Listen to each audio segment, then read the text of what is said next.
Con la cobertura total del bachillerato en el estado por medio de 4 aulas virtuales, resultado de la suma de esfuerzos entre CEGEI y la UADY, se analiza la posibilidad de llevar ese servicio a las comisarías grandes para ofrecer ayuda al que requiere estudiar, informó el secretario de Educación, Liborio Vidal Aguilar. Para que también podamos llevar estas aulas virtuales de preparatoria también a las comisarías más grandes de algunos municipios pues de Yucatán. Pues que siempre hemos luchado desde cualquier trinchera de que tengamos las mismas oportunidades la gente que vive en el interior del estado y desde luego pues en la capital, que es la ciudad de Mérida, y con estas acciones se está desde luego acortando pues esa brecha pues por la que tanto hemos luchado pues para que haya las mismas oportunidades.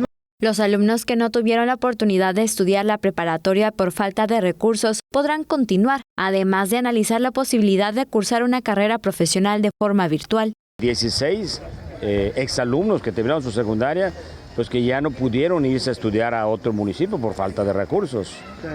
Y estos 16 ya solicitaron su inscripción, pero también me dio mucho gusto también escuchar de que ya gente adulta que terminó su secundaria, no lo sé, hace 5 años y que tiene el deseo de estudiar su preparatoria. Bienvenido también a esta preparatoria virtual.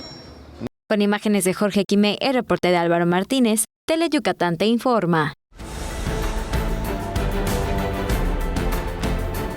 Tele Yucatán te informa, lunes a viernes 3 de la tarde. Síguenos.